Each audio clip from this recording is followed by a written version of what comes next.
That's a little bit about what today is about. We're celebrating All Saints and Day of the Dead, whichever you choose to celebrate. And today, that story is very true. May all who come behind us find us faithful. There have been people who have gone before us who have gone the way for each one of us to be here today. Let us pray. God, we are mindful of all of our blessings, for they are indeed many.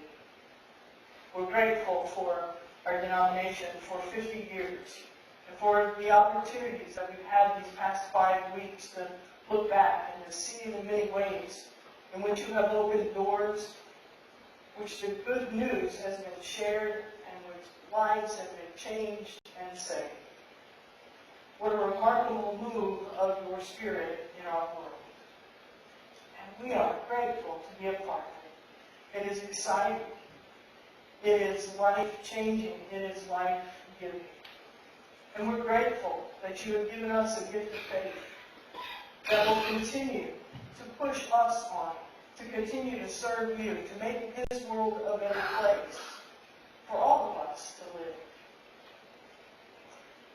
We pray, God, now that you would open our hearts and minds to all that you have for us to gain from this service and this time together. In Christ's name we pray. Amen. You know, I have this illustration, and it's from the 1968 Olympics in Mexico City, which I thought that's really appropriate because we're talking about our denomination, and 1968 was the year that it was founded. And I thought, what a great little illustration I pulled out, right? And it really has to do with the Tanzania, which if you read anything about that this morning, what it said in Tanzania, what's going on there, is that they are, the governor of one of their largest cities is sending out a decree basically saying, if you know where the gate people are, let us know. We're going to go and arrest them. And I thought, goodness, we have not come very far in some countries.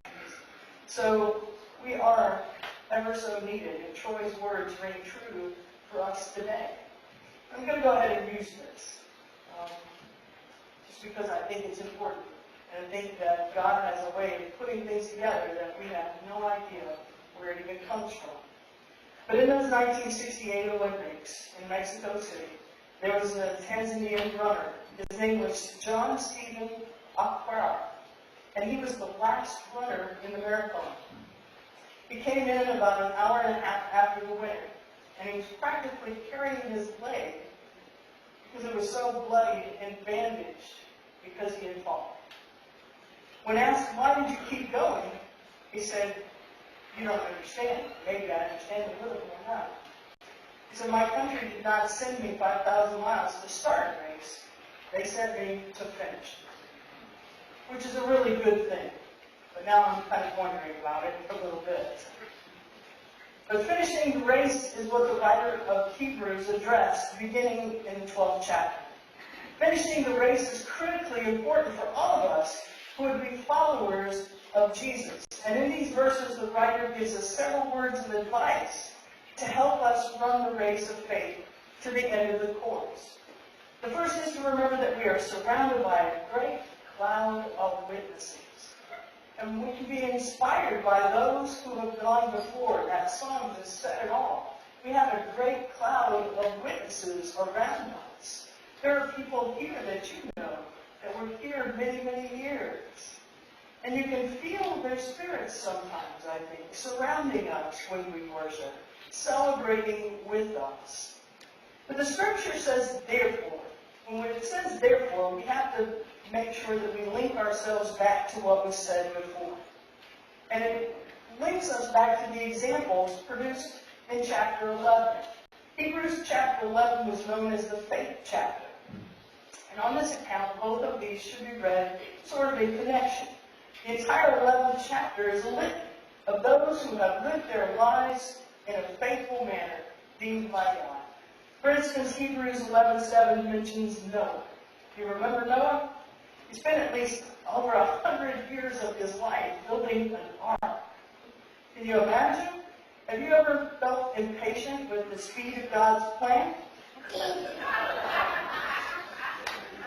Just asking, because Noah's a pretty good example of that for us, isn't he? Thinking that God's plan for our lives is not moving ahead quite fast enough. We're sort of like that. Why is it taking so long? We're impatient, aren't we? But we would consider the witness of Noah and hear him whispering in your ear, look, how long have you been waiting for God to work God's will? I spent 100 years to build the ark, and it wasn't easy, but I kept on building. And when the floods came, the ark became the vehicle of our salvation. You too need to stay the course, no matter how long it takes. And then you see from Abraham. Abraham called from his home in Ur of Chaldees to a place that God would lead him. Abraham, who was in his old age, was told that he and Sarah would conceive and bear a son. Abraham was told to take this precious son to the top of a mountain and offer him as a sacrifice. And Abraham passed every single test.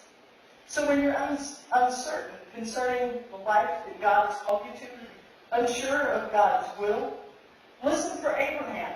He's whispering in your ear. He says, listen, if you follow God, the world will probably think you're crazy. Because God's ways are not the world's ways. But listen carefully to whatever God tells you. Following God's steps and be true to God's will. Abraham was known as a man of faith, wasn't he? And then we can go on to verse 22, the story of Joseph. Remember Joseph? He was sold into slavery by his brothers. In Egypt, he was accused of crimes that he didn't commit and thrown into prison.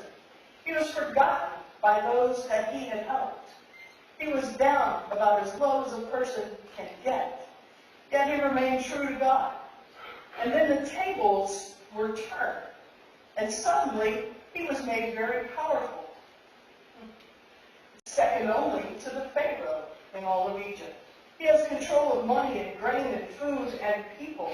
And yet, when he's at the top, he's still faithful to God.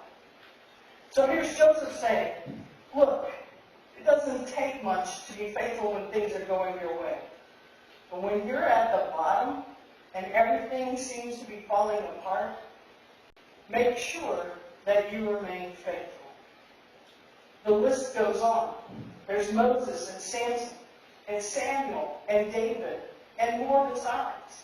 There's a great cloud of faithful gathered to bear witness to us, to give testimony, to inspire us to go on. They whisper in our ears as we struggle along, and they say to us, you can do it. You got this. Don't give up. Don't lose heart.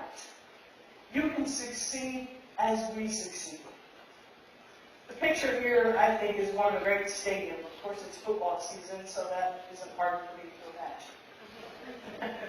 But if you can imagine that stadium filled with the heroes of faith, all present to give testimony to the wisdom of following God, all available for us to draw upon for inspiration and confidence as we run the course that they have already completed. There are many people, aren't there, in the stands. Maybe your grandparents, your parents, your siblings, aunts, your uncles, all your relatives, teachers. I think that there's many people in that stadium. Reverend Robert Pierce is hanging out there. Reverend Ed Helms, Reverend Elder Jerry Ann Harvey, Elder Jim Sandmeyer, Elder Gene White. The list goes on and on, doesn't it? Those are people in our denomination. You have personal people. You have people that have been so instrumental here. People filling the pulpit. People setting the altar. Folks that you have known in your life for years. You admired their lives. You admired their Christian journey. They are still that kind of inspiration to you. We just have to listen, don't we? enough sometimes to just listen and to hear those people in your life that made a difference, those people that paved and lined the way, because they're still there. They're still there. As you take a step every day, you should hear them. You should hear them. They're saying, you can do it. You got this. There's going to be somebody that needs to hear a good word, and I know you got it. There's going to be somebody who needs an extra hug and an extra smile tomorrow, and I know that you can do it. There are people hurting, sitting beside you in church, and I know they need your inspiration and your good word. There's lots of things for us to do, in small ways and in big ways, and God calls them to us.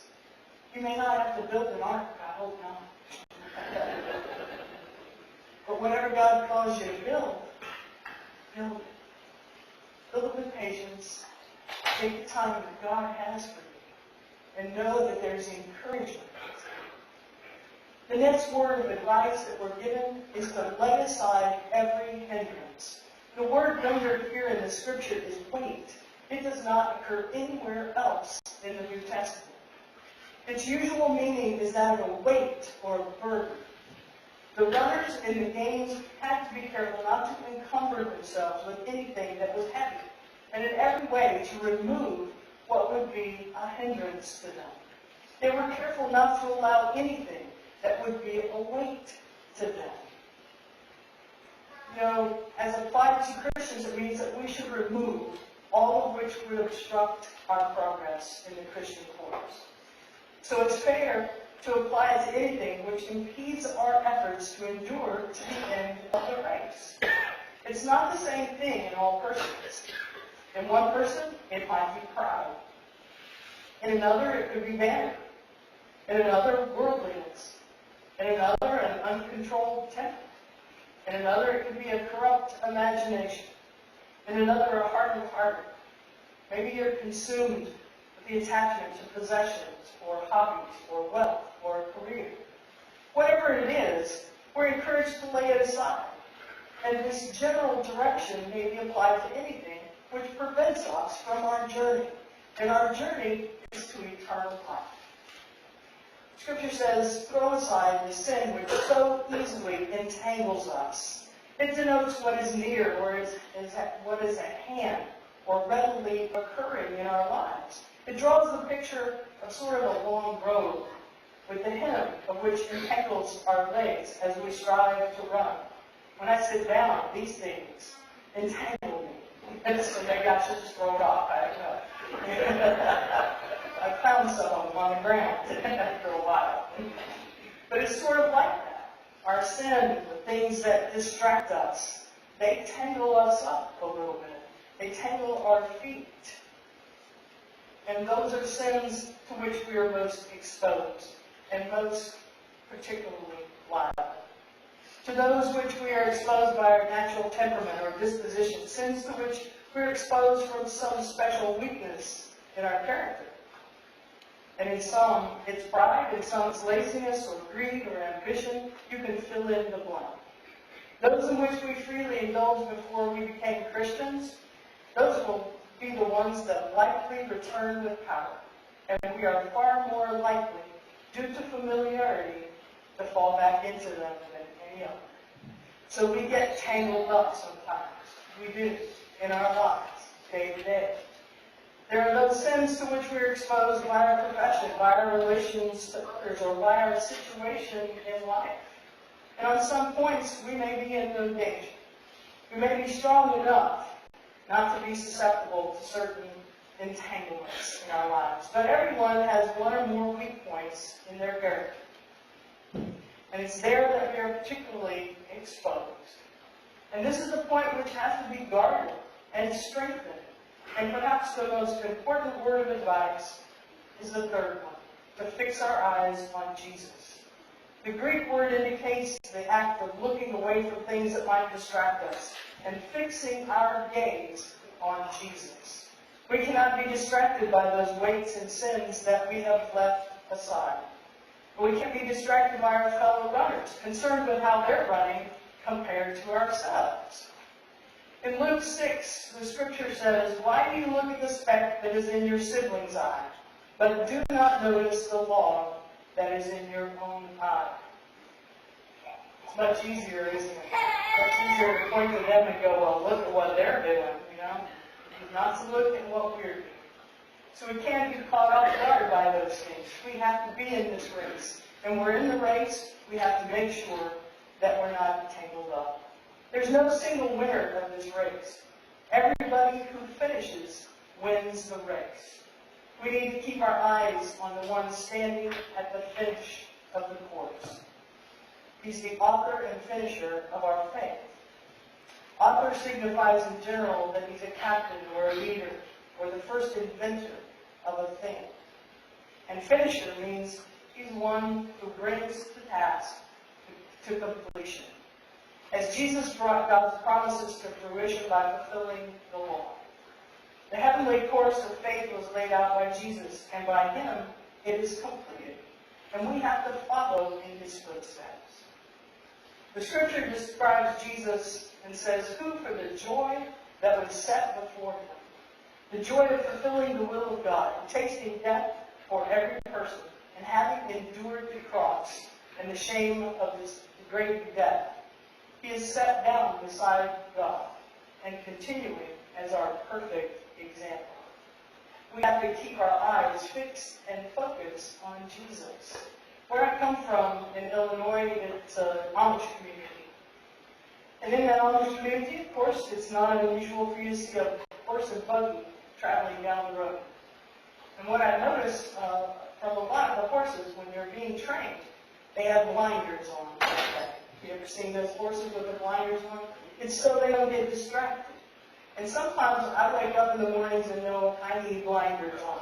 I don't know about you. But it's hard to stay focused sometimes, isn't it?